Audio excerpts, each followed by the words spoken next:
A man who couldn't read until he was 18 built the machine that changed the world forever. Not a king, not a scientist with university degrees, not someone born into wealth or privilege. A coal miner's son who taught himself engineering by taking apart machines in the dark after 12-hour shifts underground. By the time George Stephenson died in 1848, his invention had spread across continents, reshaping cities, collapsing distances, and creating fortunes. Yet he'd started life in a one-room cottage beside a dirt track, so poor his family couldn't afford candles. The year was 1781. Britain was losing its American colonies. The Industrial Revolution was gathering momentum, but slowly, constrained by the fundamental problem of moving things. Goods travelled by horse, by canal barge, by human muscle. Coal sat in mines waiting for transport. Factories needed raw materials that took weeks to arrive. The entire economy was throttled by friction and distance. Into this world, on June 9th, George Stephenson entered screaming. The cottage where he was born stood directly beside the Wylam Wagonway, a wooden track where horses pulled coal wagons from the colliery to the River Tyne. From his earliest memories, George heard the creak of wheels, the clop of hooves, the shouts of drivers. This track, primitive as it was, represented the cutting edge of transport technology, and it was literally his backyard. His father Robert worked as a fireman at Wylam Colliery, operating a Newcomen atmospheric steam engine. This wasn't skilled work. Robert shoveled coal, maintained fires, watched gauges. He earned 12 shillings a week, supporting a wife and 6 children in conditions that would be unrecognisable as livable today. Neither Robert nor his wife Mabel could read. Education wasn't for people like them. It was a luxury reserved for those who could afford to keep children out of the workforce. George was the second child. He watched his older siblings go to work young. He knew what was coming. At age 8, while wealthy children were learning Latin, George was hired to herd cows along the wagonway, keeping them off the tracks. His job was preventing livestock from interfering with coal transport. 10 hours a day, every day, for pennies. But something was different about this boy. The machines fascinated him in a way they didn't fascinate other children. The steam engine his father tended, the wagonway system, the pumps and pulleys and mechanisms of the colliery. These weren't just tools to George. They were puzzles. How did they work? Why were they designed this way? Could they be better? At 14, he graduated to real colliery work. He became a picker, cleaning coal and removing stones. Then a fireman like his father, feeding engines and maintaining equipment. By 17, he was an engineman, operating a winding engine that hauled coal from the pit. Each promotion brought slightly more money and significantly more responsibility. But it also brought something else. Access. Working on the engines meant understanding them. George began staying late, examining mechanisms, asking questions of anyone who'd answer. The engines of the late 18th century were crude, inefficient, dangerous things. They broke constantly. Repairs were expensive. Collieries needed people who could keep them running. And George was developing that skill through pure, obsessive curiosity. Yet he couldn't read. At 18 years old, operating complex machinery, George Stephenson was illiterate. The Napoleonic Wars were raging across Europe, and news filtered into the mining communities. George wanted to understand what was happening. He wanted to read the newspapers, the technical manuals, the books that could teach him more about the machines he loved. So he enrolled in night school. After 10 or 12-hour shifts underground, covered in coal dust, exhausted, George walked to evening classes and learned his letters. He paid for this education himself, sacrificing money his family desperately needed. The other students were children. George sat among them, a grown man learning to spell, and he didn't care about the humiliation because he understood something crucial. Knowledge was power. He learned reading, he learned writing, he learned arithmetic, which came naturally to someone who'd been mentally calculating loads and pressures and fuel consumption for years. The theoretical mathematics that university students studied remained beyond him. Calculus, advanced algebra, the elegant abstractions that educated engineers wielded, these were foreign territory. But practical math, the kind you needed to build things, George mastered quickly.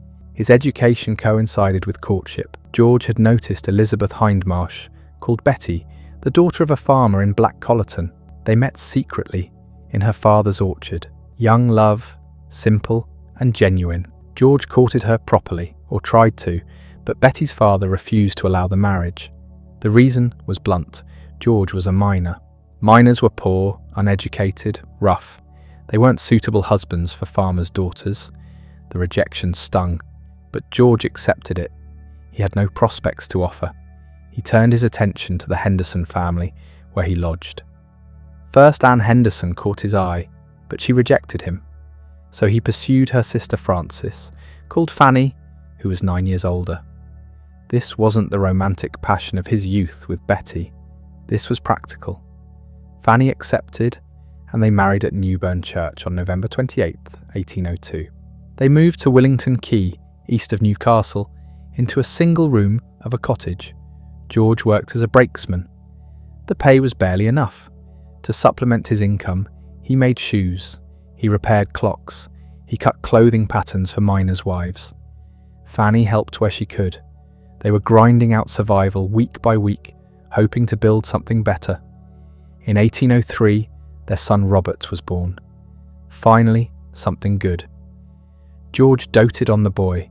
He saw in Robert the possibility of a different life, one not spent underground breathing coal dust. Then in 1805, their daughter Fanny arrived. The family was growing, and so were the financial pressures. The infant Fanny died within months. The cause went unrecorded. Infant mortality was common enough that it barely warranted documentation in working-class families. George and Fanny grieved and pushed forward because there was no alternative. You kept working, you survived. Then in 1806, Frances herself fell ill. Consumption, they called it. Tuberculosis. A wasting disease with no cure, no effective treatment, just a slow decline, while the family watched helplessly. She grew weaker. She coughed blood. George worked longer hours to pay for doctors who couldn't help. Frances Stephenson died, leaving George a widower at 25 with a 3-year-old son. The grief must have been crushing. He'd lost his daughter, then his wife, within months of each other. He was alone with Robert, working brutal hours, earning barely enough to feed them both. Many men in his position would have collapsed, turned to drink, given up. George Stephenson made a different choice. He sent Robert to live with a local woman who could care for him during the day. Then George made a desperate decision. He'd go to Scotland to find better paying work. He left his son behind and travelled to Montrose, taking a position at a spinning factory. Better wages, but at the cost of being separated from the only family he had left. The separation lasted only months. George's father, Robert, had been working at a colliery when an accident occurred. A sudden blast of steam from a faulty engine valve. Robert Stephenson Sr. was blinded permanently. His working life was over, and he had no savings, no pension, nothing. George returned immediately. He moved back to a cottage at Westmore, bringing young Robert with him. George's unmarried sister Eleanor agreed to move in and care for the boy while George worked. The household now consisted of George, his blind father, his sister, and his son. 4 people depending on George's wages from the colliery. This was 1807. George Stephenson was 26 years old. He'd experienced poverty, bereavement, separation, and now the burden of supporting a disabled parent and a young child. He could have remained a colliery worker for the rest of his life, and no one would have blamed him. Survival was achievement enough, but George had been learning. Every moment he could spare, he'd been studying the engines, taking them apart mentally, understanding their principles, imagining improvements.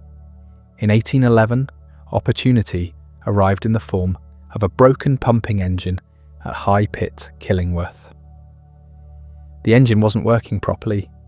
Killingworth Colliery needed it fixed, and the usual engineers had failed. George Stephenson, the widowed brakesman who read books by candlelight and dismantled machines in his spare time, offered to try. He was given permission. He fixed it. Not just fixed it, improved it. The engine ran better than it had when new. Efficiency increased, costs dropped. The colliery owners took notice. Who was this man? Where had he trained? The answers were nowhere and everywhere. He'd trained himself in the margins of an impossible life. In 1812, George Stephenson was promoted to engine wright for the Killingworth collieries. His responsibility now covered maintaining and repairing all the colliery engines. The pay increased substantially. More importantly, the position gave him authority and access. He could experiment. He could implement ideas. He could start thinking beyond just keeping existing machines running. His mind was already moving towards something bigger. The wagonways that carried coal were inefficient. Horses were slow, expensive to feed and maintain, limited in the loads they could pull. The stationary steam engines that hauled wagons on some routes were inflexible, requiring complex rope and pulley systems. What if you could combine the two? What if the engine could move?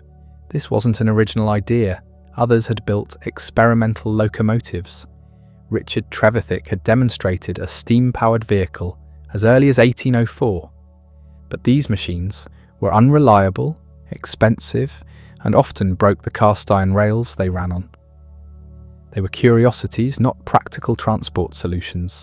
George Stephenson thought he could do better. He believed the problem wasn't the concept, but the execution. The designs were wrong. The materials were wrong. The approach was wrong.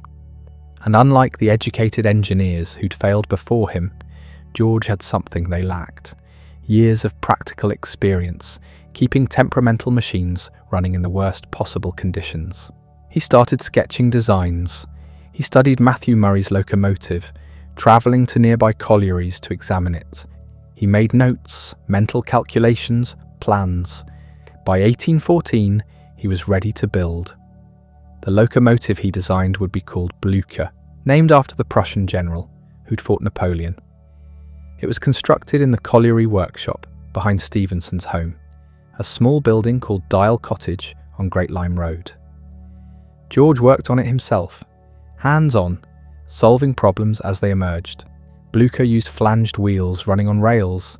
The traction came from the contact between wheel and rail, not from any rack or cable system. This was crucial. It meant the locomotive could theoretically run on any track, not just specially designed routes. The engine could haul 30 tons of coal up a hill at 4 miles per hour. To modern eyes, that's absurdly slow.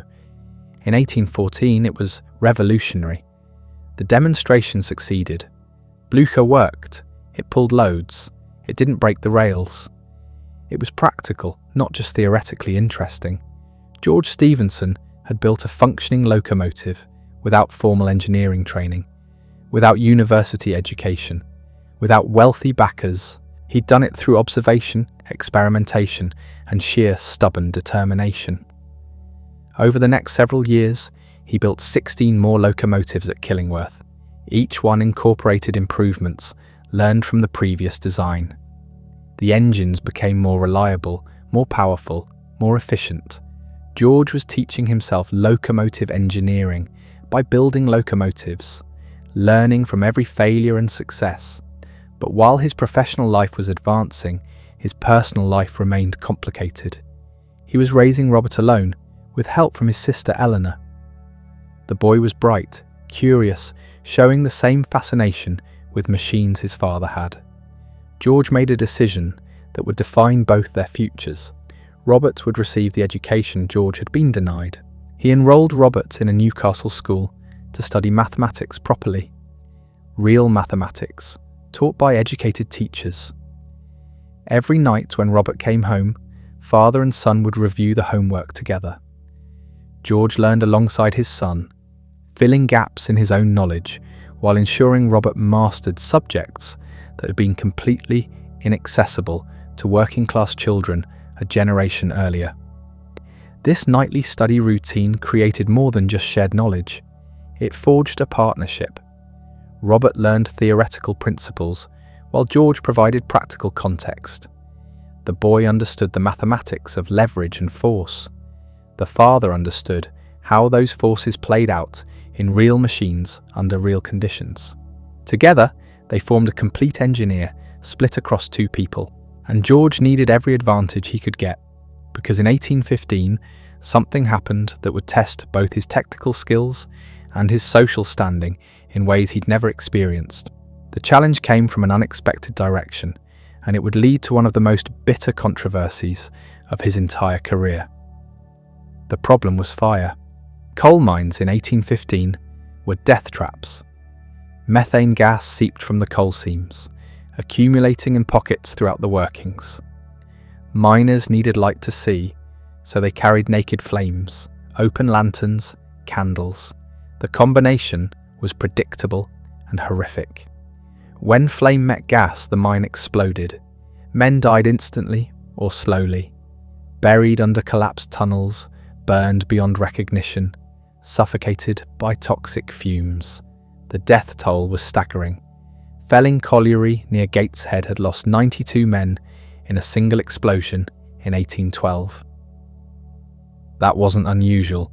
Mining communities lived with constant grief, families destroyed by disasters that seemed almost routine. George knew these dangers intimately. He'd worked in mines his entire life. He'd lost friends, colleagues, men he'd shared shifts with. The explosions weren't abstractions. They were names, faces, families left behind. So when the Royal Society announced a competition with a substantial reward for anyone who could design a safety lamp, a light source that wouldn't ignite methane, George started experimenting. He had no laboratory, no scientific instruments, no formal training in chemistry or physics. He had his cottage, some wire mesh, and an understanding of how things actually worked underground. He began testing in late 1815. The principle seemed straightforward. If you could prevent the flame from directly contacting the gas, you could stop ignitions. But how? Glass broke too easily. Metal conducted heat. The solution needed to be both protective and practical for actual miners doing actual work. George tried various designs, working late into the night after his shifts. He tested different materials, different configurations. His approach was empirical, trial and error, seeing what worked rather than calculating what should work. The design he settled on used a cylindrical mesh of iron wire surrounding the flame. The mesh was fine enough that combustion couldn't pass through it. The flame inside the lamp would change colour when methane was present, warning miners without igniting the gas. Crucially, the lamp was simple enough that miners could actually use it. By early 1816, George had a working prototype. He called it the Geordie lamp, and local mine owners began testing it underground. It worked. Miners could carry light into gassy areas without causing explosions. Lives were being saved. But several hundred miles south in London, someone else was working on the same problem.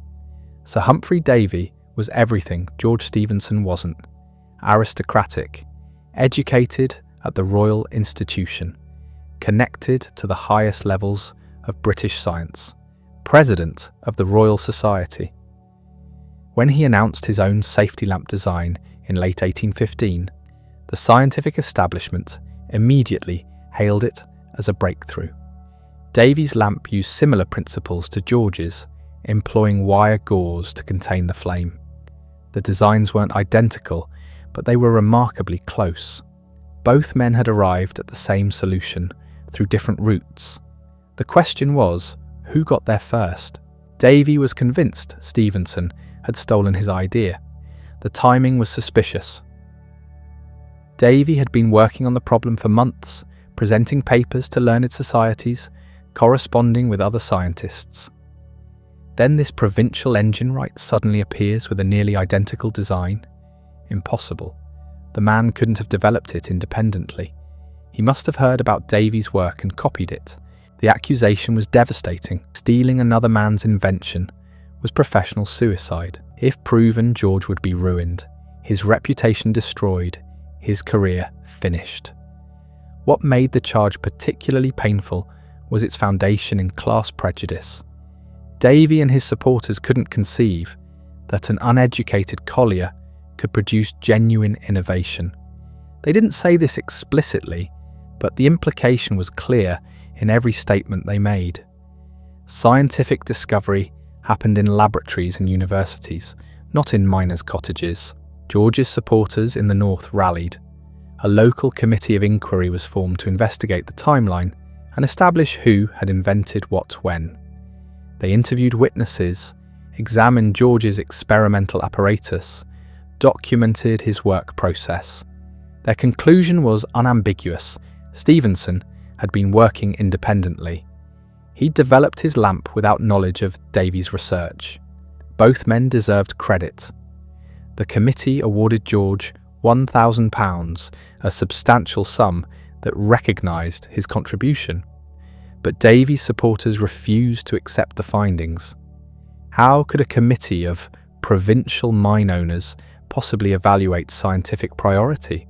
The matter required expertise they simply didn't possess. The dispute dragged on for years. It became bitter, personal, ugly. Davy went to his grave in 1829 convinced that Stephenson was a fraud and a thief. George never forgot the accusation or the condescension behind it. The experience hardened something in him, created a permanent distrust of London-based scientific experts who valued credentials over results. Years later, in 1833, a House of Commons committee finally ruled that both men had equal claim to the invention. It was the right decision, but it came too late to heal the damage. The controversy had already shaped how George saw the world and his place in it. The practical result was geographic division. The Davy lamp became standard throughout most of Britain. The Geordie lamp was used almost exclusively in the northeast, in the collieries where George was known and trusted. Both lamps saved lives, both were genuine innovations, but the political and social dynamics ensured that Davy's version became the official, recognised solution, while George's remained a regional alternative. What the safety lamp controversy revealed was a fundamental tension that would follow George throughout his career. He operated in a world where social class determined credibility, where an aristocrat's theory carried more weight than a worker's practical success, where innovation from the wrong sort of person was automatically suspect. And this tension was about to intensify, because George's next project would take him far beyond the colliery gates, into territory where his lack of formal credentials would be weaponized against him repeatedly. The mine owners who'd supported him during the lamp controversy were impressed enough to offer him a new challenge. They wanted a railway, not just a short tramway for moving coal around a colliery, but an actual railway spanning 8 miles from Hetton Colliery to the port of Sunderland. 8 miles doesn't sound like much, but in 1820 it represented an enormous leap in ambition. Most colliery railways were measured in hundreds of yards, not miles. They used horses, stationary engines, or gravity. The idea of using locomotives for the entire distance was radical. George accepted the commission. He designed a system that combined all 3 power sources strategically. Gravity handled downward slopes. Stationary engines pulled wagons up the steepest inclines, and for the level stretches and moderate grades, he would use locomotives. The Hetton Colliery Railway opened in 1822. It was the first railway in the world that didn't use horses at all. Every ton of coal travelled the full 8 miles, powered by mechanical means alone. To anyone who understood what this meant, it was revolutionary. Railways no longer needed to rely on animal power. They could be completely independent, limited only by the capabilities of their engines. The success at Hetton established George as more than just a locomotive builder. He was now a railway engineer, someone who could design entire systems, not just individual components. His reputation spread beyond the northeast coalfields, which is how he came to the attention of Edward Pease. Pease was a Quaker businessman in Darlington with a problem. The coal mines around Bishop Auckland needed better transport to the River Tees at Stockton. The current system, horse-drawn wagons on dirt roads, was slow, expensive, and weather-dependent. Pease and his partners wanted to build a railway, a proper public railway that would carry coal to the river for export. They'd already obtained parliamentary approval in 1821. The Stockton and Darlington Railway was authorised. The route was surveyed. The plan was to use horses pulling wagons on metal rails, standard practice for the era. Then Pease met George Stephenson.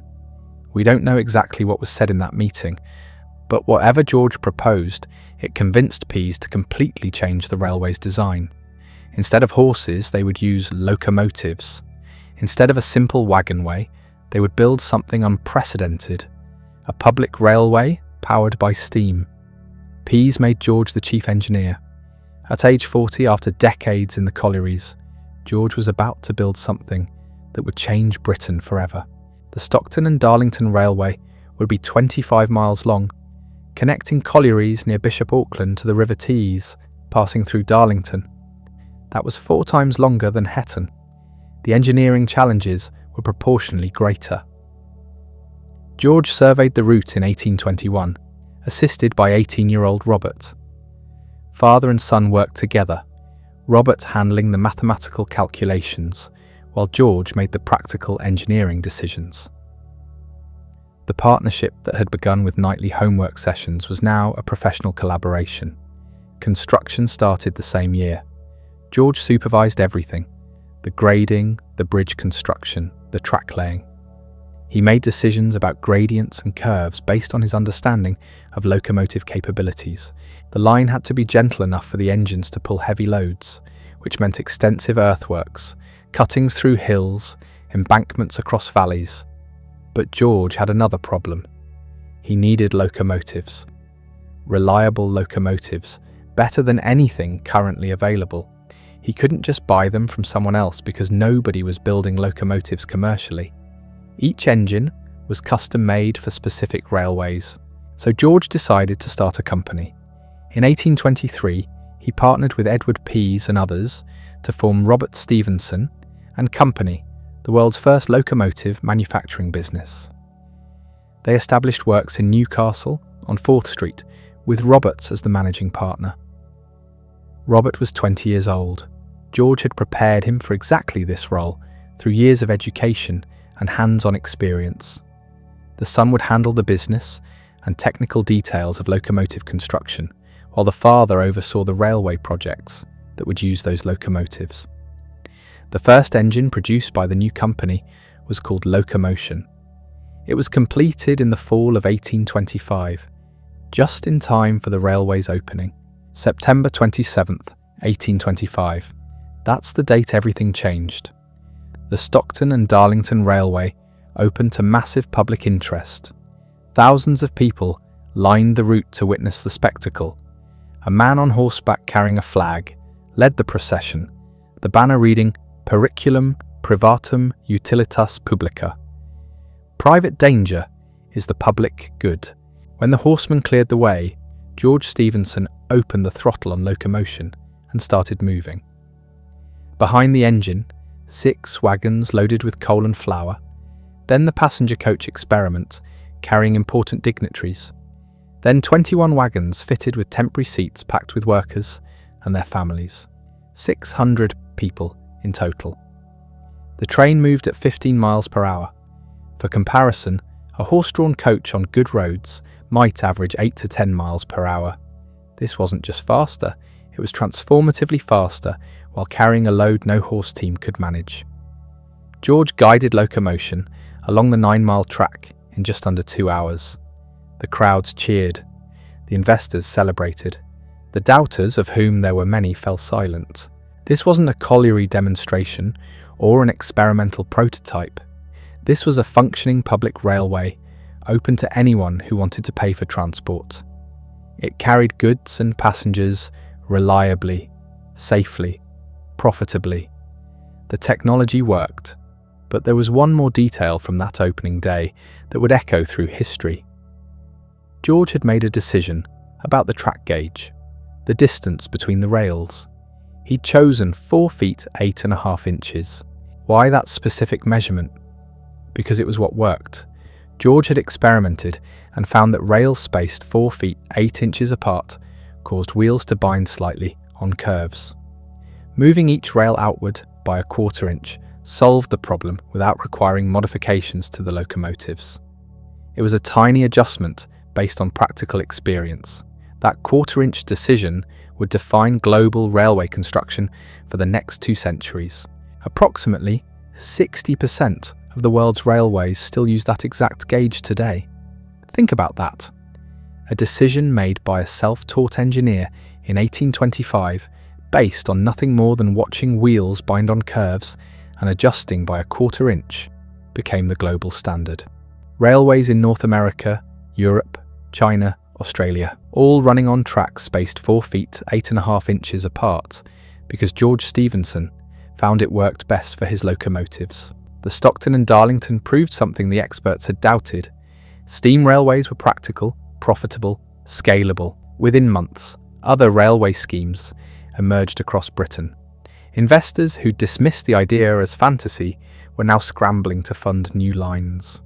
George's services were suddenly in demand everywhere, but one project stood above all others: a railway connecting Liverpool and Manchester. These were 2 of Britain's most important commercial cities. Manchester was the heart of textile manufacturing, producing cloth in quantities that had never been possible before mechanisation. Liverpool was the port, the gateway to global trade. Cotton came in through Liverpool, got manufactured in Manchester, then shipped back through Liverpool to markets worldwide. The problem was transport between the 2 cities. 40 miles of terrible roads and an inadequate canal system that couldn't handle the volume. Moving goods took days, cost too much, created bottlenecks that limited growth. A group of Liverpool merchants proposed a railway. The idea met fierce resistance. Canal companies saw their monopoly threatened. Landowners didn't want trains crossing their estates. Some people genuinely believed high-speed travel would be dangerous, that travelling faster than horses would cause medical problems, that tunnels would suffocate passengers. The proposal went to Parliament in 1825 and got rejected. The opposition was too strong, the concerns too numerous, but the merchants persisted. They refined the proposal, addressed objections, lobbied relentlessly. In 1826, Parliament approved the Liverpool and Manchester Railway. George Stephenson was appointed chief engineer. This was different from Stockton and Darlington. That had been a colliery railway, primarily for freight, with modest expectations. Liverpool and Manchester was ambitious, designed for both heavy goods and passengers, intended to operate at scale. The technical challenges were enormous. The route had to be as level as possible because early locomotives struggled with gradients. But the terrain between Liverpool and Manchester wasn't cooperative. There were hills, valleys, rivers, and one obstacle that seemed insurmountable: Chat Moss. Chat Moss was a peat bog covering 12 square miles. The peat was 30 feet deep in places, a quagmire that had swallowed carts and horses. Building a railway across it seemed impossible. Engineers said it couldn't be done. The peat was too unstable. Any structure would simply sink. George disagreed. He'd dealt with difficult terrain before. His approach was methodical, experimental. He consulted with Robert Stannard, a specialist in marshland from East Anglia, who dealt with similar problems. Together they developed a solution. Instead of trying to reach solid ground beneath the bog, they'd float the railway on top. They laid a foundation of heather and branches, bound together, then covered it with tar and topped it with crushed stone. The weight was distributed across a wide area, preventing the structure from sinking. It worked. Slowly, section by section, the railway advanced across Chat Moss. The process took months of trial and error. Sometimes sections did sink and had to be rebuilt. Critics mocked the project, predicted total failure. George kept working. When one approach didn't work, he tried another. The problem wasn't whether Chat Moss could be crossed. It was finding the method that would work. By 1829, the railway was nearly complete. Bridges built, tunnels dug, track laid across what everyone said was impossible terrain. But there was still the question of motive power. What would pull the trains? The railway company wasn't committed to steam locomotives. Some directors favoured stationary engines placed along the route, pulling trains with cables. Others thought horses might still be preferable. The debate went back and forth until the directors decided to settle it with a competition. The Rainhill Trials, held in October 1829. Any locomotive builder could enter, but the engines had to meet specific requirements. They needed to pull 3 times their own weight at 10 miles per hour, consume their own smoke to avoid polluting, and cost no more than £550. 5 locomotives entered. Most failed quickly. Cycloped was powered by a horse running on a treadmill, which violated the spirit if not the letter of the rules. It withdrew. Perseverance's engine broke before the trials began. Sanspareil broke down during testing. Novelty was fast but mechanically fragile and couldn't complete the full distance. That left Rocket, built by Robert Stephenson at the Newcastle Works, to George's design. Robert had returned from South America in 1827 and taken over managing the locomotive company, while George focused on railway construction. The two stayed in constant communication through letters, George suggesting improvements, Robert implementing them. Rocket incorporated several innovations. Multiple fire tubes running through the boiler increased heating efficiency. A blast pipe directed exhaust steam up the chimney, creating draft that intensified the fire. The cylinders were positioned at an angle, improving power transmission. These weren't revolutionary concepts individually, but combined in one machine, optimized through testing, they made Rocket significantly more powerful and efficient than previous locomotives. During the Rainhill trials, Rocket ran back and forth along a prescribed course, pulling loads, maintaining speed, proving reliability. It reached 30 miles per hour on some runs, faster than any previous locomotive. The performance convinced the railway directors. Steam locomotives would power the Liverpool and Manchester Railway, and those locomotives would come from Stephenson's works. The opening ceremony was scheduled for September 15th, 1830. This wasn't just another railway opening. The Liverpool and Manchester was the first intercity railway designed for both freight and passengers, the first to rely entirely on locomotives rather than horses or stationary engines. It represented everything George had been working toward for 15 years. The Duke of Wellington attended, along with numerous members of Parliament and other dignitaries. 8 locomotives were prepared for the inaugural run, all built in Newcastle at Stephenson's works. George drove Northumbrian, leading the procession. Robert drove Phoenix. The plan was to travel from Liverpool to Manchester, demonstrating the railway's capabilities to the assembled guests and massive crowds. Everything went perfectly until the train stopped at Parkside for water. William Huskisson, Member of Parliament for Liverpool, got out of his carriage to speak with the Duke of Wellington. He was standing on the track when Rocket, driven by Joseph Locke, approached on the adjacent line. Huskisson panicked, tried to climb back into Wellington's carriage, stumbled and fell into Rocket's path. The locomotive ran over his leg, crushing it. George took control immediately.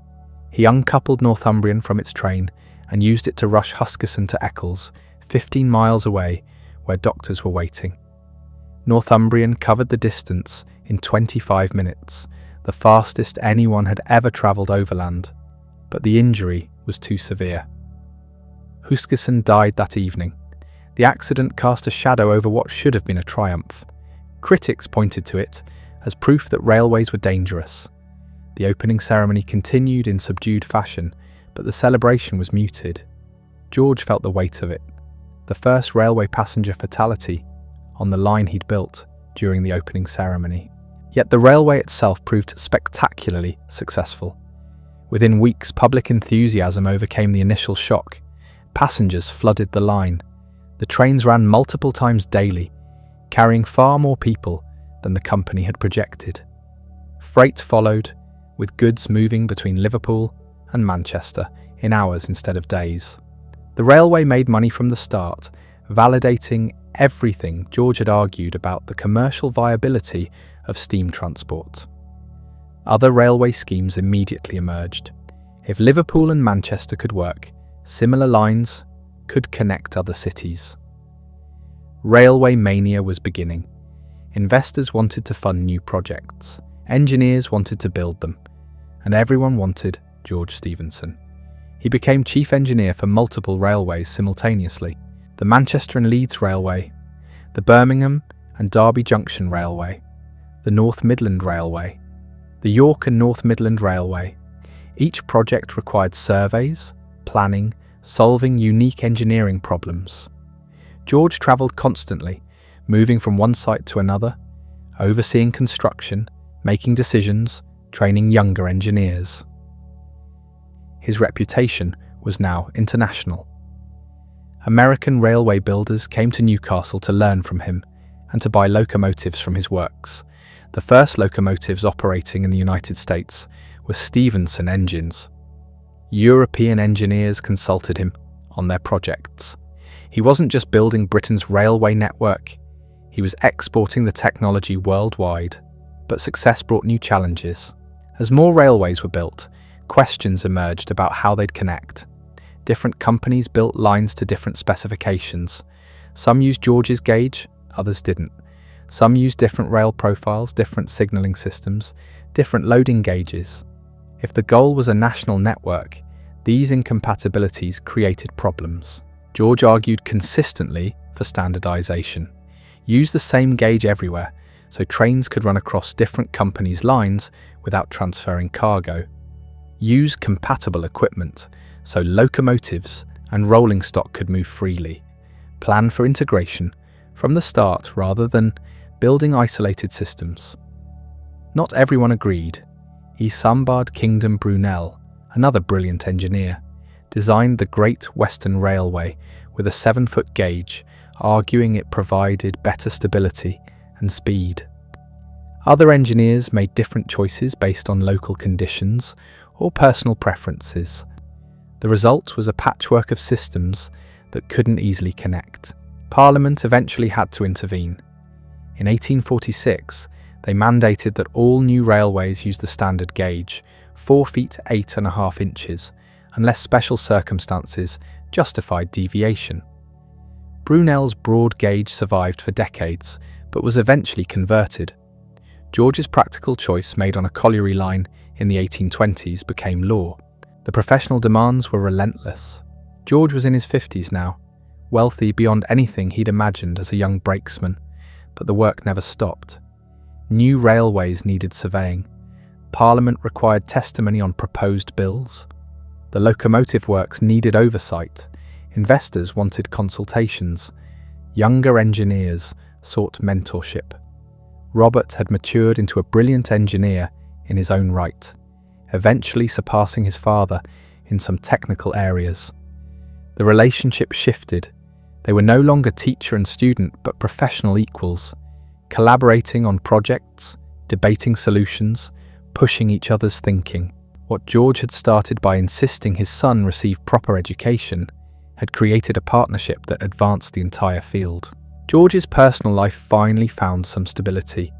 In 1820, he'd married Betty Hindmarsh. Remember her? The farmer's daughter whose father had rejected George when he was a poor miner. Financial success had changed the father's opinion, and George and Betty married. By all accounts, it was a happy marriage, though they had no children. Betty understood George's work, supported his ambitions, managed the household while he travelled constantly for railway projects. The money allowed George to indulge interests beyond engineering. He bought Tapton House, near Chesterfield, in 1838, a gentleman's estate with extensive grounds. He invested in coal mines, ironworks, limestone quarries. The railways he built often revealed valuable mineral deposits, and George had the capital and knowledge to exploit them. He wasn't just an engineer anymore. He was a businessman, an industrialist, someone with genuine wealth and influence, but he never lost his fascination with practical problems. At Tapton House, he built elaborate hothouses in the gardens, growing exotic fruits and vegetables. This became almost an obsession. A different kind of engineering challenge: how to control temperature and humidity, what soil mixtures worked best, which cultivation techniques produced optimal results. Joseph Paxton, head gardener at nearby Chatsworth House, and one of Britain's most celebrated horticulturalists, became a friendly rival. They competed in growing competitions, comparing produce, sharing techniques, while trying to outdo each other. George won twice, beating the professional gardener at his own craft. The same determination that had driven him to master steam engines now pushed him to perfect pineapple cultivation. In 1847, George became the first president of the Institution of Mechanical Engineers, newly formed to advance the profession he'd helped create.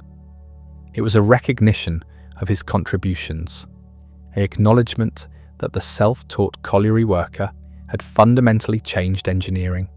He'd proven that practical knowledge, systematically applied, could match or exceed what universities taught. But time was catching up. Betty died in 1845 after 25 years of marriage. George was 64, still active but slowing down. He married again in January 1848 to Ellen Gregory, his housekeeper. 7 months later, he contracted pleurisy. August 12, 1848. George Stephenson died at Tapton House, aged 67. He was buried at Holy Trinity Church in Chesterfield, next to Betty. The news spread quickly through Britain's engineering community. George Stephenson, the man who'd built the railways, was gone. Newspapers ran obituaries. Engineers who'd worked with him shared stories. Parliament members who'd sparred with him in committee hearings acknowledged his contributions. Even critics who'd fought against his methods admitted he'd changed the world.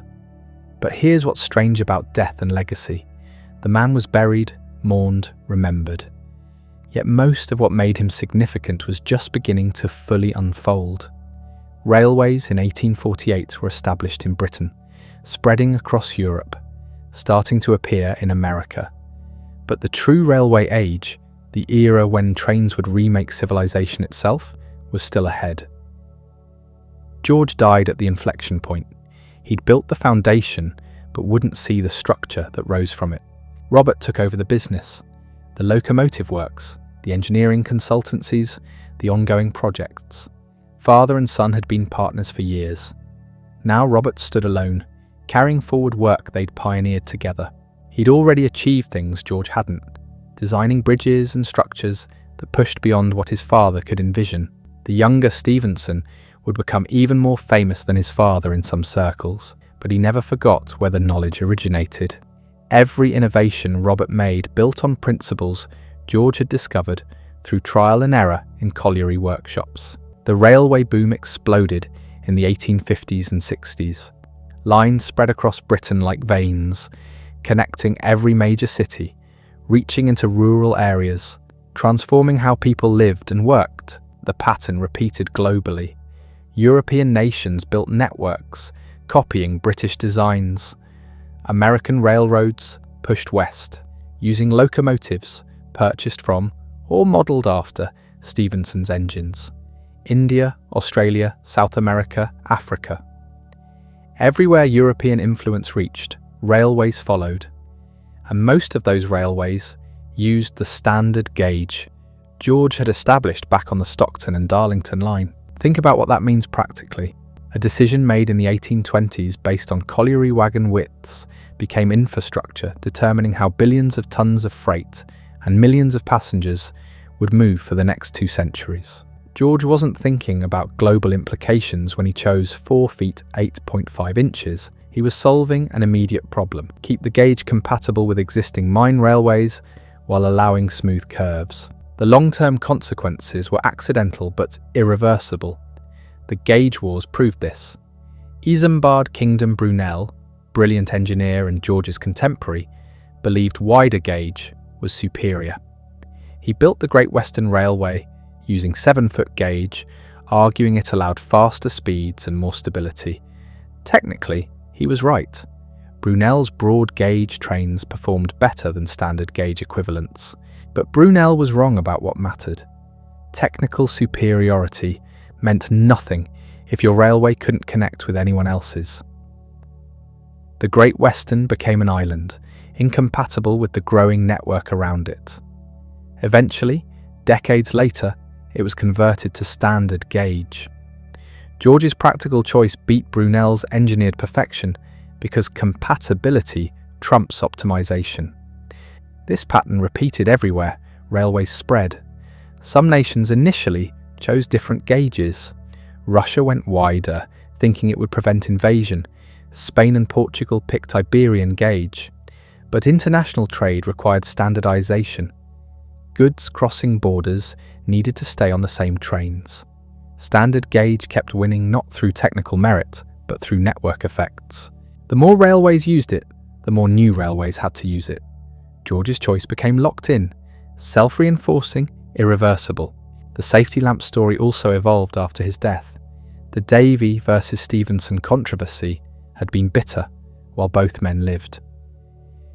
Davy died in 1829, convinced until the end that George had stolen his idea. But miners knew better. They'd used both lamps. The Geordie lamp and the Davy lamp worked on similar principles, but had different designs. Miners in Northumberland preferred George's version. It was sturdier, easier to maintain, better suited to actual working conditions. The scientific establishment might have credited Davy, but the people who depended on safety lamps daily chose Stephenson's design. A House of Commons committee investigated the matter in 1833 and concluded both men had invented their lamps independently. George had equal claim to the innovation. This should have settled the question, but reputations are stubborn things. Davy remained the celebrated scientist, George the practical mechanic, who maybe, possibly, had stumbled onto the same solution through luck rather than genius.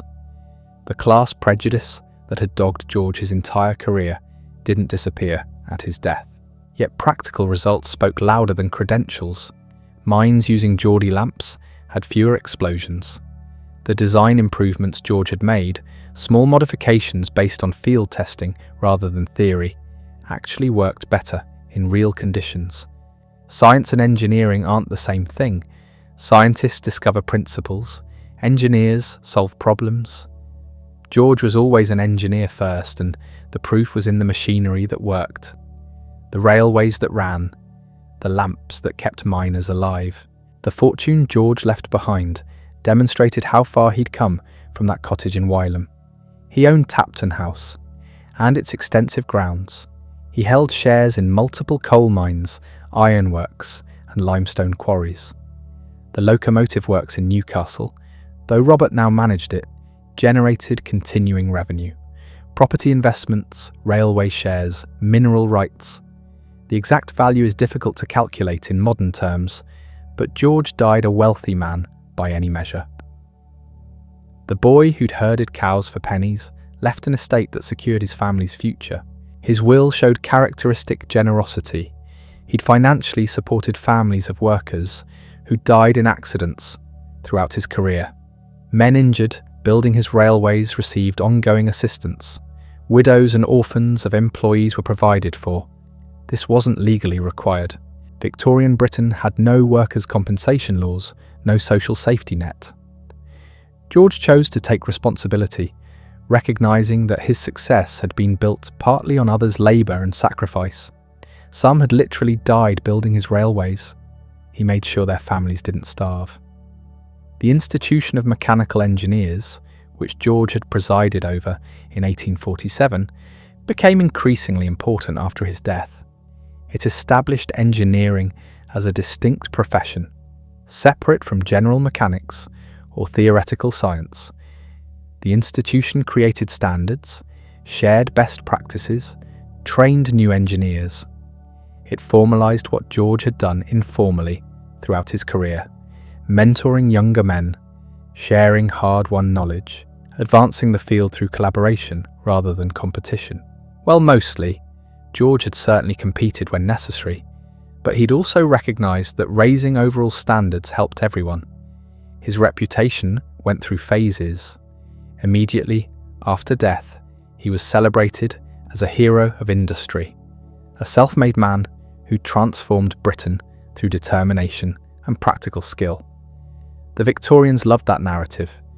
It fit their ideology perfectly. Hard work and native intelligence could elevate anyone, regardless of birth. George proved the system worked. Never mind that most working-class people didn't have his opportunities or that luck had played a significant role. The mythology was more useful than the messy reality. By the late 1800s, as railways became ubiquitous and taken for granted, George's reputation faded somewhat. Newer engineers like Brunel received more attention. The dramatic failures and successes of later projects seemed more exciting than the foundational work George had done. Building the first railway is historically significant but less visually spectacular than building massive bridges or tunnelling through mountains. Robert's achievements sometimes overshadowed his father's pioneering efforts. The 20th century brought reassessment. Historians examining the Industrial Revolution's origins recognised George's crucial role. He hadn't just built railways. He'd proven they could work commercially, not just technically. The Stockton and Darlington showed that steam locomotives could move freight profitably. The Liverpool and Manchester demonstrated that passenger traffic could generate revenue exceeding even optimistic projections. These weren't scientific discoveries. They were business models that transformed how capitalism itself functioned. Railways enabled mass production by solving the distribution problem. Factories could manufacture goods in unprecedented quantities because railways could move those goods to distant markets quickly and cheaply. Raw materials could be brought in from farther away. Workers could live farther from factories and commute. Cities could grow beyond walking distance from their centres. The entire spatial organisation of industrial society depended on railways, and railways depended on the foundation George had built. Consider the timeline. George was born in 1781, when Britain was still primarily agricultural, when most people lived in villages, when transportation meant horses or boats. He died in 1848, when railways crisscrossed the nation, when industrial cities dominated the economy, when steam power was transforming manufacturing. That transformation happened within one lifetime. George didn't cause all of it, obviously, but he'd been instrumental in the transportation revolution that enabled everything else. His self-education story became almost mythical. The illiterate brakesman who taught himself to read at 18, who studied machinery in his spare time, who rose through sheer determination to become Britain's most sought-after engineer. It's inspirational, genuinely so, but it also obscures important context. George had opportunities, many didn't. His father's position as an engine fireman gave young George access to machinery. His promotion to engine wright came because the colliery needed someone with his skills. His early locomotives were built because mine owners were willing to fund experiments. Individual talent mattered, but so did being in the right place when technology was advancing rapidly and capital was available for innovation. The educational part, though, that was real and remarkable, teaching himself arithmetic well enough to perform engineering calculations, learning through practice and observation what university-trained engineers learned from textbooks, developing an intuitive understanding of mechanics through hands-on experience with actual machinery. This wasn't inferior to formal education. It was different, with distinct advantages and limitations. George could solve practical problems that stumped theoretically trained engineers because he understood how machines actually behaved, not just how they should behave according to principles. But he struggled with abstract mathematics and theoretical physics that would have been second nature to someone with university training. The partnership with Robert balanced this perfectly. Robert had the formal education George lacked. He could do the theoretical calculations, design complex structures, engage with scientific principles. But Robert also had George's practical training, having worked alongside his father from youth. The combination of George's empirical knowledge and Robert's theoretical understanding created something neither could have achieved alone. The rocket wasn't just George's design or Robert's. It was collaborative work that merged two different types of expertise. Britain's railway network in the decades after George's death vindicated every argument he'd made. The standardisation he'd fought for proved essential. The practical approach he'd championed, building what worked rather than what theory suggested should work, became engineering orthodoxy. The apprenticeship system he'd used to train engineers became the model for mechanical engineering education, even as universities started offering formal programs. The locomotive works in Newcastle that George and Robert had founded became one of the world's premier engineering firms. It supplied locomotives globally, trained generations of engineers, advanced the technology continuously. Other firms emerged, competition developed, but the Stephenson Works maintained its reputation for quality and innovation. The standards George had established, the attention to practical detail, the willingness to experiment and improve, these became company culture that persisted long after his death. His influence on American railroads deserves particular attention. The first locomotives used in the United States were imported from Stephenson's works. American engineers came to Newcastle to study his methods. The standard gauge was adopted partly because American railroads wanted compatibility with British technology and expertise. As American manufacturing developed and domestic locomotive production began, the designs were based heavily on Stephenson's models. The entire trajectory of American railway development was shaped by templates George had created. This wasn't colonialism or cultural imperialism in the usual sense. Americans weren't forced to use British railway technology. They chose it because it worked, because it was proven, because adopting established standards was faster and cheaper than developing everything independently. The network effects kicked in early. Once the first American railways used standard gauge and Stephenson-style locomotives, subsequent railways had strong incentives to follow the same pattern. George never visited America.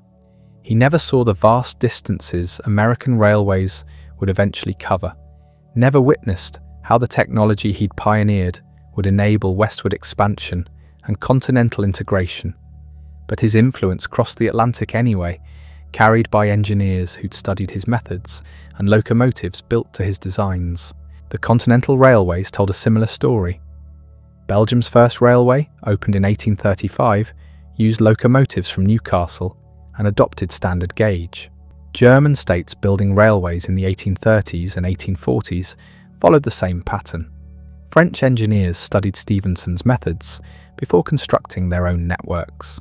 Even Russia, whose vast distances and harsh climate presented unique challenges, built its first railways using principles George had established. The technology proved adaptable across wildly different contexts. What's striking is how quickly this happened. George built the Stockton and Darlington in 1825. Within 20 years, railways were spreading across 3 continents. Within 40 years, networks spanned thousands of miles. The pace of adoption was unprecedented for such a complex technology. Previous transportation innovations, canals for instance, had taken centuries to develop and spread. Railways went from experimental curiosity to global infrastructure in a single generation. Part of this speed came from standardization. Engineers didn't need to reinvent everything for each new line. They could use proven designs, established gauge, tested methods. The Stephenson template accelerated deployment because it eliminated years of trial and error. But the speed also reflected genuine need. Industrialization was creating transportation bottlenecks that traditional methods couldn't solve. Roads were inadequate, canals were too slow and geographically limited. Railways solved problems that were becoming critical to economic development. George's later years saw him transition from working engineer to consulting expert and businessman. By the 1830s, he was wealthy enough to invest in ventures beyond railways. He bought coal mines in Derbyshire, recognising that railway construction often revealed valuable mineral deposits.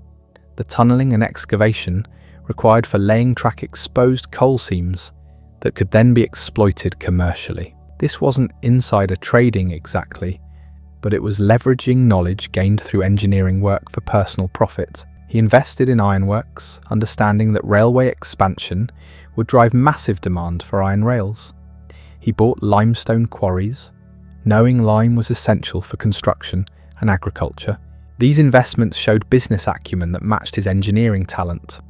George wasn't just building railways, he was building wealth through strategic positioning in the industries railways would stimulate.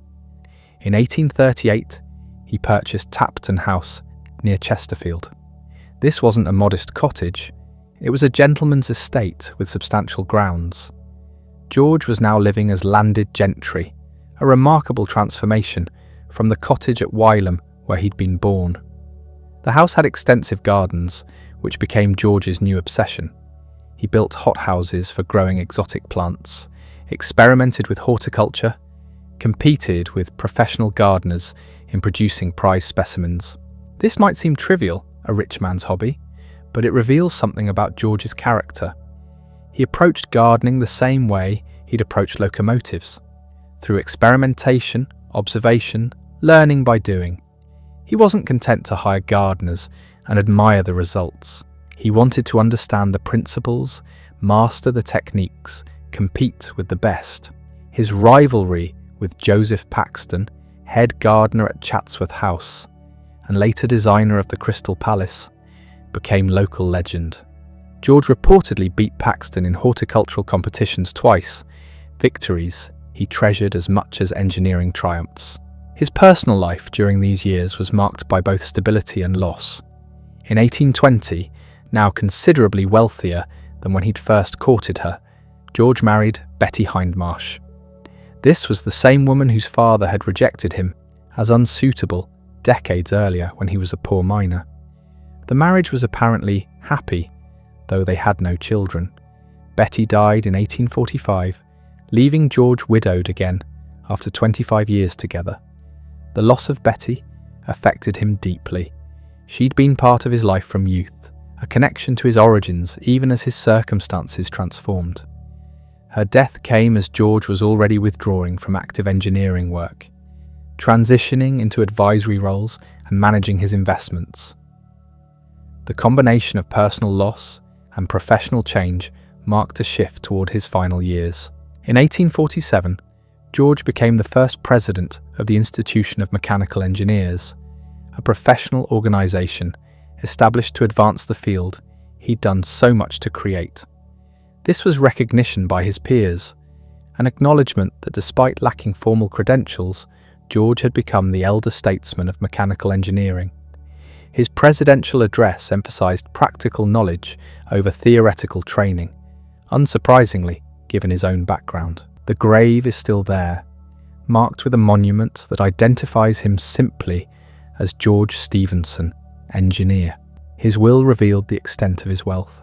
He left substantial sums to family members, established funds for dependents of workers who died in railway accidents or mining disasters, made bequests to various causes. The generosity was characteristic. Despite accumulating significant wealth, George never forgot his origins or the precariousness of working-class life. He supported families who'd lost breadwinners, understanding from personal experience what such loss meant. The obituaries were extensive, recognising his contributions while also revealing lingering class prejudices. Some praised his genius while noting his lack of formal education, as if it were a handicap overcome, rather than simply irrelevant. Others focused on his business success, treating the engineering achievements as means to wealth rather than ends in themselves. The most perceptive observers recognised that George had fundamentally changed how Britain, and increasingly the world, moved people and goods. Robert continued the work, becoming an even more prominent engineer than his father in some ways. His bridges, including the high-level bridge in Newcastle and the Britannia Bridge in Wales, were engineering marvels that surpassed George's achievements in structural ambition. But Robert always acknowledged that everything he'd accomplished built on foundations his father had laid. The partnership had been genuine, the collaboration real, even as their individual contributions were sometimes difficult to separate. The Stephenson locomotive works in Newcastle continued operating for decades, producing engines for railways worldwide. The company maintained its reputation for quality and innovation, training new generations of engineers, advancing the technology continuously. By the late 19th century, as railway construction reached its peak, thousands of Stephenson locomotives were operating across 6 continents. The company had become synonymous with railway engineering excellence. The gauge standardization George had fought for proved its value repeatedly as networks expanded. When railways from different companies met and needed to connect, standard gauge meant interoperability. Passengers and freight could transfer between lines without changing trains. This seems obvious now, but it required foresight in the 1820s when each company wanted autonomy, and some engineers argued for different gauges optimized for different purposes. Isambard Kingdom Brunel, perhaps the only British engineer whose reputation eventually matched Stephenson's, made exactly this mistake. Brunel designed the Great Western Railway with a 7-foot gauge, arguing it would allow higher speeds and smoother rides. He was probably right technically. Broad gauge did offer advantages, but it created incompatibility with the rest of Britain's network, requiring passengers to change trains and freight to be transferred at gauge breaks. The inconvenience eventually forced conversion to standard gauge, decades later at enormous expense. George had understood that network effects mattered more than individual optimization. A slightly less efficient gauge that everyone used was vastly superior to a theoretically perfect gauge that created fragmentation.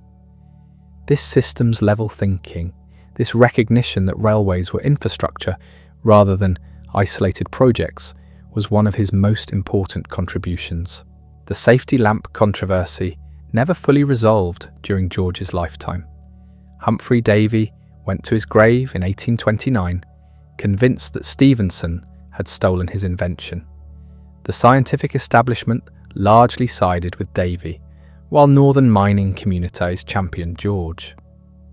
Parliament eventually ruled that both men had developed the lamp independently, which was probably accurate. The fact that 2 people working on the same problem reached similar solutions simultaneously wasn't surprising, but the class dynamics made it controversial in ways a purely technical dispute wouldn't have been. George's distrust of theoretical experts, which this controversy reinforced, occasionally led him astray. He dismissed some valid scientific criticisms of his designs, assuming that educated critics simply didn't understand practical realities. Sometimes he was right. Often theoretical objections proved irrelevant in actual operation. But occasionally, the experts had legitimate points that George's stubbornness prevented him from acknowledging until experience proved them correct. This tension between practical and theoretical knowledge runs through George's entire career. He demonstrated that formal education wasn't necessary for engineering achievement, but he also showed the limitations of purely empirical approaches. The ideal, which his partnership with Robert exemplified, was combining both types of knowledge: theory informed by practice, practice guided by theory. The speed at which George worked sometimes led to mistakes. Several of his early bridges required strengthening or replacement within years of construction. Some tunnel alignments proved suboptimal and needed modification. He occasionally underestimated challenges, promising completion dates that proved unrealistic. These weren't catastrophic failures, but they were real problems that better theoretical grounding might have prevented. Yet the overall record remains extraordinary. The Stockton and Darlington, the Liverpool and Manchester, the dozens of other lines he surveyed or built, these worked. They moved millions of passengers and millions of tons of freight. They transformed the British economy and provided templates that reshaped global transportation. The occasional error or needed modification was trivial compared to the fundamental achievement. George's influence on railway engineering extended beyond specific technical innovations. He established expectations for what engineers should do, how they should approach problems, what standards they should maintain. The idea that an engineer was responsible for the entire system, not just individual components, came largely from his example. Previous engineers might design a bridge or a tunnel. George designed complete railways, from surveying the route to training the operators. This comprehensive approach became the model for subsequent infrastructure projects. When later engineers built canals, roads, telegraph lines, electrical grids, they followed the Stephenson pattern of end-to-end system design. The professional identity of the civil engineer, someone who took responsibility for complex, integrated projects, evolved from practices George had established. His legacy in education was equally significant despite, or perhaps because of, his own lack of formal training. The articled apprenticeship system he'd used to train Robert and other young engineers became standard in mechanical engineering.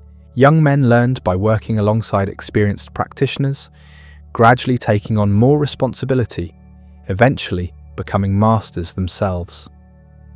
This was combined with evening classes in mathematics and technical drawing, creating a hybrid model that balanced practical and theoretical knowledge. When universities eventually began offering engineering degrees in the late 19th century, they incorporated much of this apprenticeship approach. Laboratory work, practical projects, industrial placements. These became standard components of engineering education precisely because people recognized that theoretical knowledge alone was insufficient. George had proven that practical experience mattered, and educational institutions adjusted accordingly. The economic impact of his work is difficult to overstate. Railways reduced transportation costs by roughly 80% compared to road haulage. This made previously non-viable industries suddenly profitable. Coal could be moved from mines to cities cheaply enough that steam power became economical for manufacturing. Fresh food could reach urban markets before spoiling, improving nutrition and public health. Raw materials could flow to factories and finished goods to customers at speeds and costs that enabled mass production. Britain's industrial dominance in the mid-19th century rested substantially on railway infrastructure that George had pioneered. The ability to move goods and people quickly and cheaply gave British manufacturers advantages that sustained economic leadership for decades. Other nations recognized this and rushed to build their own railways, often using British technology and expertise, spreading the economic transformation globally. Social transformation followed economic change. Railways didn't just move goods faster, they moved people in ways that shattered centuries of geographic isolation. A farm labourer in Yorkshire could board a train and be in London within hours. This was revolutionary in ways difficult to comprehend now. For most of human history, people lived and died within walking distance of their birthplace. The railway made mobility possible for ordinary people, not just the wealthy. This had profound effects on labour markets. Workers could migrate to areas with better opportunities. Employers faced competition for labour from distant regions. Wage disparities between areas began to equalise. Information spread faster too. Newspapers could be distributed nationally on the same day they were printed. Ideas that might have taken weeks to travel from London to Edinburgh now arrived within hours. Cultural homogenisation accelerated. Regional dialects began to fade as people travelled and mixed. Local customs encountered alternatives. The railway created a more unified national consciousness, for better and worse. It also enabled leisure travel for the middle class. Day trips to the seaside, visits to relatives in distant cities, Tourism to historic sites all became accessible to people who previously couldn't afford such journeys. George's personal life during these transformative years was marked by both success and loss. In 1820, now considerably wealthier than when he'd first courted her, George married Betty Hindmarsh at Newburn Church. This was the same Betty whose father had rejected George as unsuitable when he was a poor miner. Financial success had transformed his social standing, allowing him to finally marry the woman he'd met secretly in her father's orchard decades earlier. The marriage lasted 25 years, and by all accounts was happy, though they had no children. Betty died in 1845, another significant loss for George, who had already buried his first wife Frances and their infant daughter. The pattern of George's personal losses stands in stark contrast to his professional triumphs. As he built infrastructure that would outlast him by centuries, the people closest to him kept disappearing. By the late 1830s, George was not only Britain's leading railway engineer, but also a successful businessman. Profits from his contracts and locomotive works allowed him to invest in coal, iron, and limestone. When tunnelling for the North Midland Railway revealed coal seams, George put money into their exploitation. His business acumen matched his engineering genius, parlaying railway earnings into successful investments in extractive industries. In 1838, he purchased Tapton House near Chesterfield, where he would live for the rest of his life. The estate symbolised how far he'd come from that cottage beside the Wylam Waggonway, where he'd been born in poverty. Tapton House allowed George to live as a gentleman while remaining closely involved with technical work, advising Parliament on railway bills and mentoring younger engineers. At Tapton House, George discovered a passion that surprised many who knew him only as an engineer. He became an enthusiastic gardener, building hothouses in the estate gardens where he grew exotic fruits and vegetables. This wasn't casual hobby gardening. George approached horticulture with the same competitive intensity he'd brought to railway engineering. His neighbour Joseph Paxton was head gardener at Chatsworth House, one of the most celebrated gardeners in Britain. George entered into what was described as a not too friendly rivalry with Paxton. Remarkably, George twice defeated the professional gardener in horticultural competitions. The same determination and attention to detail that had made him successful in railways applied equally to cultivating pineapples and grapes. This competitive gardening reveals something about George's character. He didn't retire into comfortable complacency. Even in his 60s, he needed challenges, needed to test himself against the best in any field he entered. The fact that he could compete successfully with a professional gardener while also advising on railway projects across Britain demonstrates formidable energy and focus. In 1847, George became the first president of the Institution of Mechanical Engineers on its formation. This was recognition from his professional peers, acknowledgement that he'd not just built railways, but had helped create an entire profession. The institution would outlive him, continuing to set standards and advance mechanical engineering long after its founding president was gone. By this time, George had settled into semi-retirement, supervising his mining interests in Derbyshire, while younger engineers took on new railway projects. He'd trained many of them, either directly or through the example of his work. His influence extended through multiple generations of engineers who'd learned from studying his methods. The man who transformed how the world moved was laid to rest in a quiet churchyard, far from the railways that bore his stamp. George's generosity extended beyond his lifetime through provisions in his will. He financially supported the wives and families of several men who had died in his employment, whether from accident, misadventure, or other causes. Some were family, others not.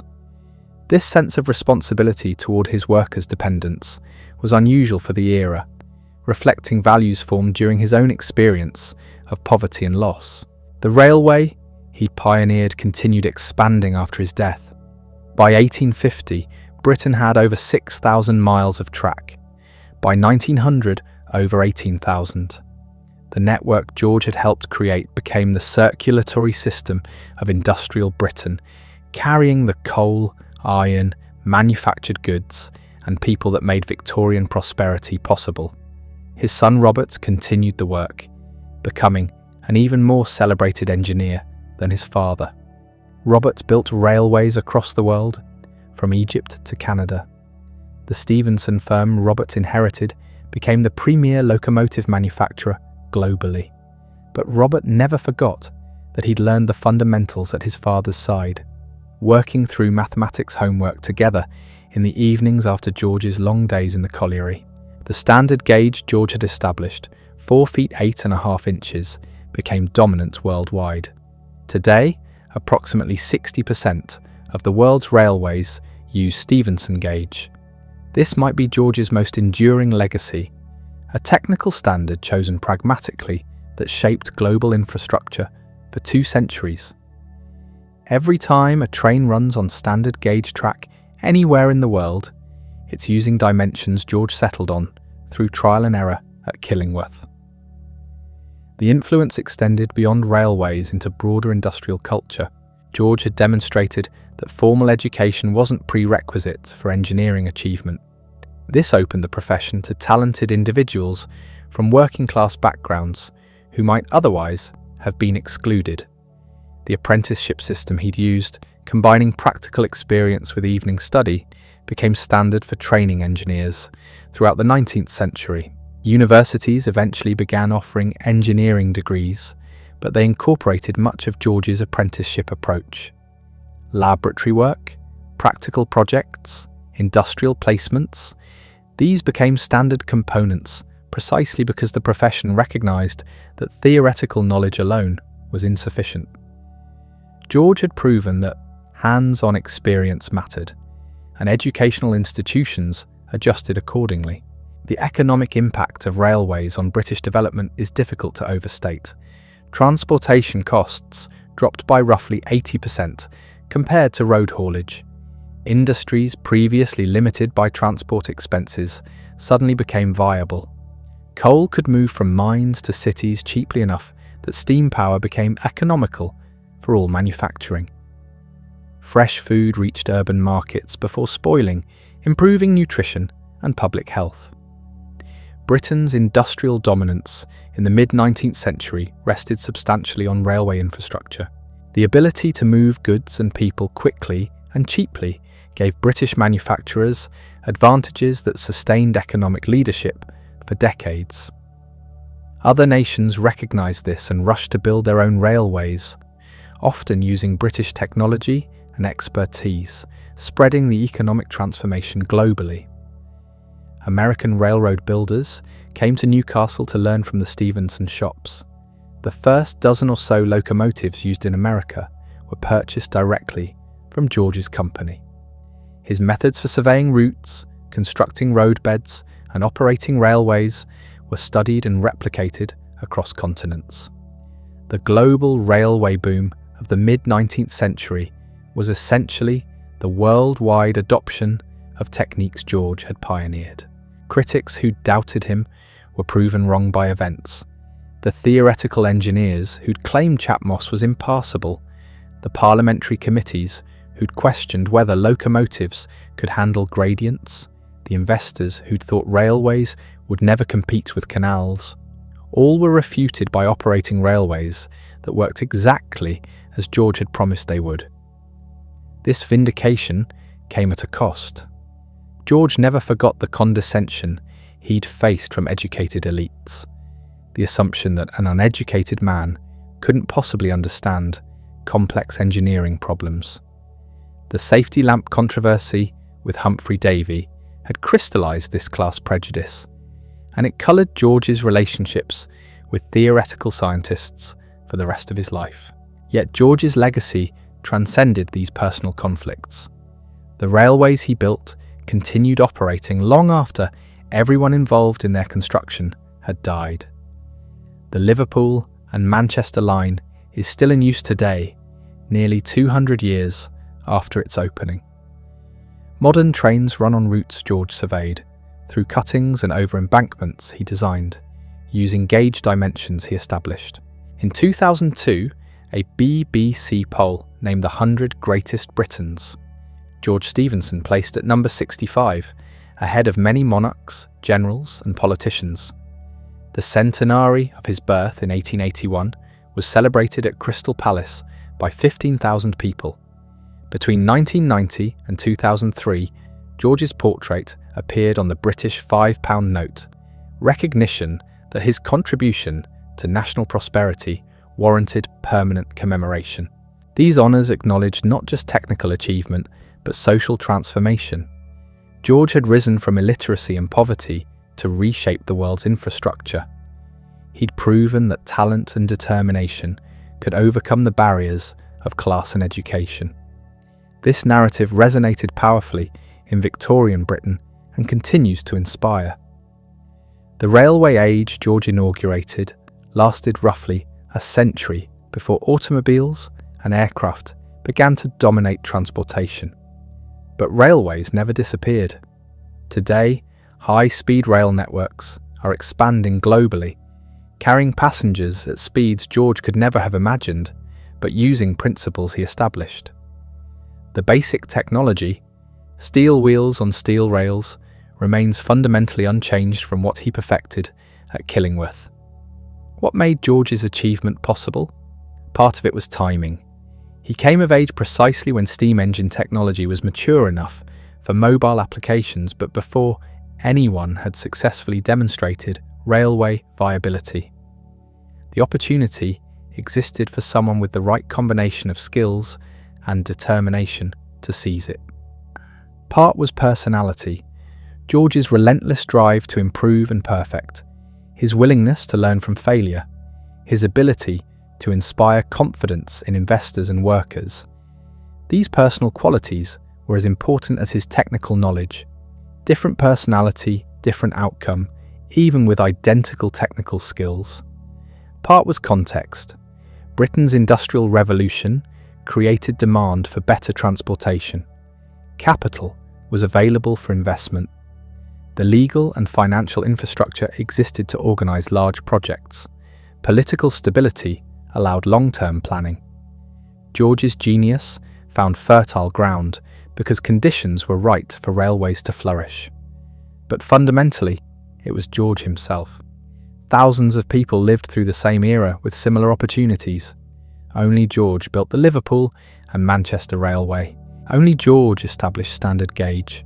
Only George trained the generation of engineers who would build railways worldwide. Individual agency mattered, and George exercised it with extraordinary effect. His story demonstrates that expertise can develop through unconventional paths. The assumption that important innovations require formal credentials was proven false by someone who learned to read at 18. This challenges comfortable narratives about how knowledge is created and validated. George succeeded despite the educational establishment, not because of it, forcing recognition that practical intelligence can match or exceed theoretical training. The question is whether George's lack of formal training was incidental or essential to his success. Would university education have helped or hindered? The traditional view celebrates his triumph over educational disadvantage, but there's another interpretation worth considering. Formal engineering education in the 1810s and 1820s emphasized theoretical principles, mathematical rigor, classical mechanics. Students learned what was supposed to work according to established theory. George learned what actually worked through trial and error. When theory and practice conflicted, the university man trusted theory. George trusted his observations. This difference manifested repeatedly throughout his career. The Chatmoss crossing exemplifies it perfectly. Engineers with formal training declared it impossible based on calculations about soil mechanics and foundation requirements. George ignored the calculations and experimented with different approaches until something worked. His solution, floating the railway on bundled heather and branches, violated theoretical principles but functioned perfectly. The same pattern appeared with locomotive design. Theoretical engineers calculated optimal boiler pressures, piston arrangements, and wheel configurations based on thermodynamic principles. George built engines, tested them, modified what didn't work, and kept what did. The rocket's success came from empirical refinement, not theoretical optimization. Robert contributed more systematic analysis, having received formal education, but the fundamental approach remained experimental. George's later years reveal a man who'd achieved everything he'd sought and discovered that success brought its own complications. By the late 1830s, he was wealthy, famous, and in constant demand. Railway promoters across Britain and Europe wanted his expertise. American engineers travelled to Newcastle to learn from him. His advice commanded premium fees, but the work was exhausting. Every railway project involved years of surveying, planning, construction supervision, and political manoeuvring. Parliamentary committees required testimony. Investors demanded reassurance. Contractors needed management. George was approaching 60, and the pace was becoming unsustainable. In 1838, he purchased Tapton House near Chesterfield in Derbyshire. The estate provided him with what he'd never had before: leisure and space to pursue interests beyond railways. He'd always been fascinated by natural processes, by how things grew and developed. Now he had resources to indulge that curiosity. George became a gentleman farmer, experimenting with livestock breeding and crop cultivation. He built hothouses in the estate gardens, growing exotic fruits and vegetables. This wasn't casual gardening. George applied the same systematic approach he'd used with locomotives, testing different techniques, keeping detailed records, always seeking improvement. His neighbour was Joseph Paxton, head gardener at Chatsworth House and one of Britain's most celebrated horticulturalists. The two developed a friendly rivalry. George took particular satisfaction in twice defeating Paxton in horticultural competitions, proving that even in domains where Paxton was the acknowledged expert, determination and careful observation could produce superior results. This competitive gardening seems almost comical, given the magnitude of George's engineering achievements, but it reveals something important about his personality. He needed challenges, needed to be testing himself against high standards. Railways had become routine. Horticulture offered new problems to solve. George's personal life in these years showed similar patterns of loss and resilience. His second wife, Betty Hindmarsh, whom he'd finally married after becoming wealthy enough to be acceptable to her family, died in 1845. They'd been married 25 years, and her death left George alone again at 64. He didn't remain solitary long. On January 11th, 1848, at St. Chad's Church in Shrewsbury, George married Ellen Gregory, his housekeeper at Tapton House. Ellen was considerably younger, another farmer's daughter from Bakewell in Derbyshire. The marriage suggests George's continued need for companionship and domestic stability, but he had only months left. In the summer of 1848, George contracted pleurisy, an inflammation of the lung lining. At 67, weakened by decades of physically demanding work and exposure to coal dust and locomotive smoke, his body couldn't fight the infection. He died at noon on Saturday, August 12th, 1848, at Tapton House. George was buried at Holy Trinity Church in Chesterfield, alongside Betty. The funeral was well attended, but relatively modest given his achievements. He'd never sought grand gestures or public celebration. The work had been its own reward. His will revealed character through its details. George left substantial bequests to family members and former colleagues. More tellingly, he provided financial support for the widows and families of men who died in his employment, whether through accidents or other causes. This generosity extended beyond immediate family to anyone he felt had been left vulnerable by tragedy. This sense of responsibility toward workers was unusual for the era. Most industrial employers considered workplace deaths unfortunate but inevitable, requiring no compensation beyond perhaps a small funeral expense. George's different approach reflected his own working-class origins and the precariousness he'd experienced. He remembered what it meant to struggle, and he used his wealth to ease that struggle for others. The immediate impact of George's death was minimal. Railways continued expanding. His methods remained standard practice. Robert carried on the family business, completing projects George had initiated and taking on new ones. The institution of mechanical engineers, which George had helped found and served as first president, continued promoting engineering knowledge. But over subsequent decades, George's reputation evolved in interesting ways. During his lifetime, he'd been respected as a practical engineer, someone who got things done. After his death, he became something more symbolic. The self-made man who transformed the world through talent and determination. Victorian Britain particularly embraced this narrative. The 19th century was obsessed with stories of individual advancement through merit and hard work. George's life provided the perfect exemplar. Born in poverty and ignorance, he'd educated himself, mastered complex technology, and died wealthy and honoured. The story validated core Victorian beliefs about progress and social mobility. This celebratory interpretation wasn't entirely false, but it simplified a more complex reality. George had indeed risen through ability and effort, but he'd also benefited from specific historical circumstances. Had he been born 50 years earlier, before steam engine technology matured, his mechanical talents would have found more limited application. Had he been born into genuine destitution rather than working-class stability, education might have been impossible regardless of ambition. Timing mattered. So did geography.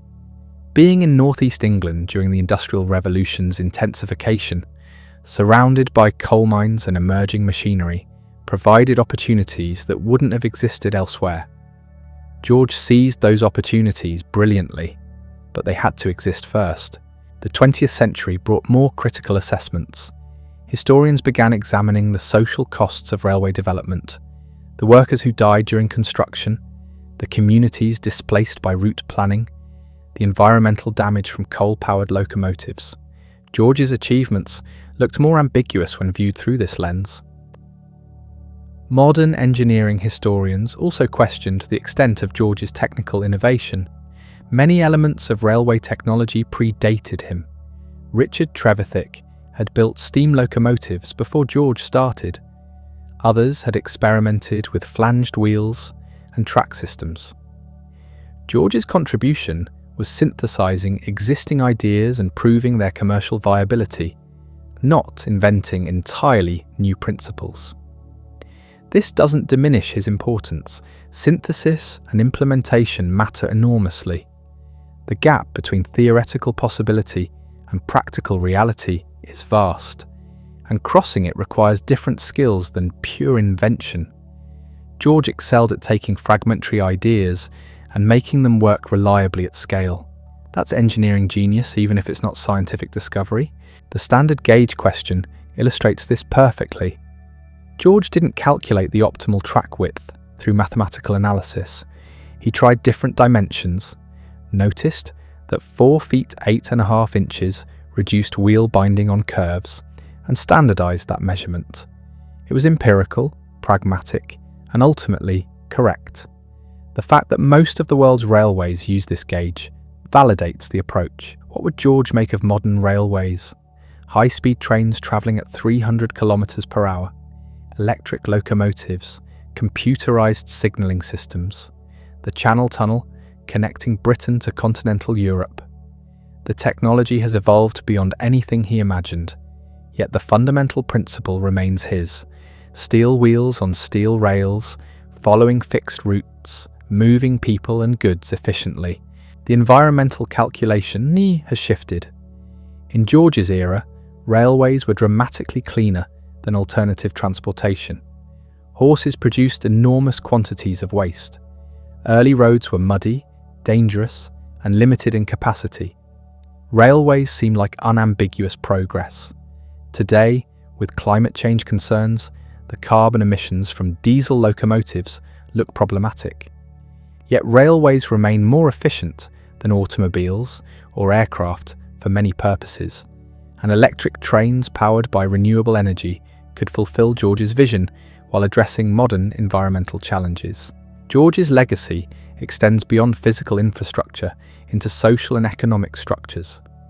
The railway age created new occupations: engineers, conductors, station masters, track maintenance workers. It enabled suburban development, allowing people to live far from workplaces. It facilitated mass tourism, letting working-class families visit seaside resorts and distant cities. It connected regions, breaking down local isolation and creating more integrated national economies. These changes weren't always positive. Railway development concentrated economic power in fewer hands. The demand for coal to fuel locomotives accelerated mining expansion with its attendant dangers and environmental destruction. The ability to move troops rapidly by rail made warfare more devastating. Technology creates possibilities. Humans determine their application. George understood this implicitly. He'd seen technology's double edge in the coal mines, where steam engines both enabled deeper extraction and created new hazards. His safety lamp invention attempted to mitigate danger even while accepting that mining would continue. He never expressed utopian beliefs that railways would solve all problems. They were tools, useful for specific purposes, requiring careful management. The final assessment depends on what question you're asking. Did George Stephenson invent the railway? No. Multiple people contributed to its development. Did he make railways practical and commercially viable? Absolutely. Did he foresee all consequences of the transportation revolution he helped create? Of course not. Did his personal qualities of determination, practical intelligence, and systematic problem-solving matter enormously? Without question. A man born in 1781 in a cottage beside a horse-drawn wagonway died in 1848, having transformed how the entire world moved. That transformation continues today, every time a train departs a station, anywhere on Earth. The boy who learned to read at 18 wrote his legacy not in books but in iron and steam, in embankments and viaducts, in the simple fact that railways work. George Stephenson proved that genius can emerge from anywhere, that formal education and natural talent are different things, that the gap between impossible and done is often just determination and careful observation. Those lessons remain relevant regardless of technological change. The standard gauge George chose in 1825 still carries 60% of the world's rail traffic. That's not because it's mathematically optimal or theoretically perfect. It's because George noticed wheels binding on curves and adjusted the rails outward by a quarter inch. A practical fix to an immediate problem became permanent global infrastructure. Think about what that means. Every railway engineer since has worked within constraints George established while solving a local issue at Killingworth. The entire spatial organisation of modern logistics, the placement of loading docks and freight terminals, and passenger platforms, all determined by a decision made to prevent wheel binding on a colliery line. This is how transformative technologies actually develop, not through grand theoretical breakthroughs, but through incremental improvements by people solving immediate problems. George wasn't trying to change the world. He was trying to move coal more efficiently. The world changed anyway. His lack of formal education wasn't the heartwarming, obstacle-overcome story the Victorians made it. It was simply irrelevant. What mattered was observational acuity, systematic experimentation, and willingness to trust results over theory. University-trained engineers declared Chat Moss impassable based on calculations. George tried different approaches until one worked. The Moss didn't care about credentials, but we shouldn't romanticize this either. George made mistakes a more thorough theoretical grounding might have prevented. Some bridges required strengthening, some route choices proved suboptimal, The partnership with Robert, who had formal education, produced better results than George alone could achieve. The ideal combined both approaches. What's remarkable is the compression of time. George was born when transportation meant horses and died when railways spanned continents. That transformation happened within a single lifetime. He didn't cause all of it, but he was the hinge that turned possibility into reality. Others had built experimental locomotives. George built commercial railways. The wealth he accumulated, the estate he purchased, the social status he achieved, these were byproducts, not goals. George never stopped being the boy who dismantled colliery engines to understand how they worked. Tapton House's hothouses were just another engineering challenge, growing pineapples instead of building locomotives. Same mentality, different application. His generosity toward workers' families reveals values formed in poverty. George remembered what precariousness felt like. When men died building his railways, he didn't shrug and hire replacements. He supported their widows and children. This wasn't legally required. It was morally chosen. The safety lamp controversy exposes the class warfare underlying technical disputes. Humphrey Davy couldn't accept that an uneducated colliery worker had independently solved the same problem. The assumption that innovation required aristocratic breeding and scientific training was so fundamental that evidence contradicting it got dismissed as fraud. George won that battle through persistence, but the prejudice never disappeared. Railway construction killed people. Accidents during building, operational disasters, workers crushed between couplings, or buried in tunnel collapses. George's railways were safer than previous transport methods, but safe is relative. The human cost was real, paid mostly by people whose names aren't recorded. This complicates the legacy without negating it. Railways enabled industrialization that lifted living standards for millions, while creating new forms of exploitation and environmental damage. Technology is morally neutral. Application determines impact. George built tools. Others decided how to use them. The question of whether he was a great man or simply the right person in the right place at the right time is unanswerable and probably meaningless. History doesn't run controlled experiments. We can't know what would have happened if George had died young, or stayed in Scotland, or never learned to read. Someone else might have built railways eventually, but not the same railways, not with the same standards, not creating the same network effects. Individual agency matters, but it operates within constraints. George's talents found application because British industrialisation created demand for better transportation. His practical approach worked because steam technology had matured to the point of mobile application. His railways succeeded because capital was available and legal structures permitted large projects. Remove any of these conditions and the outcome changes. What endures is the principle he demonstrated. That observation and experimentation can solve problems. Theory declares unsolvable. Chapmos was impossible until it wasn't. Locomotives couldn't handle gradients until they could.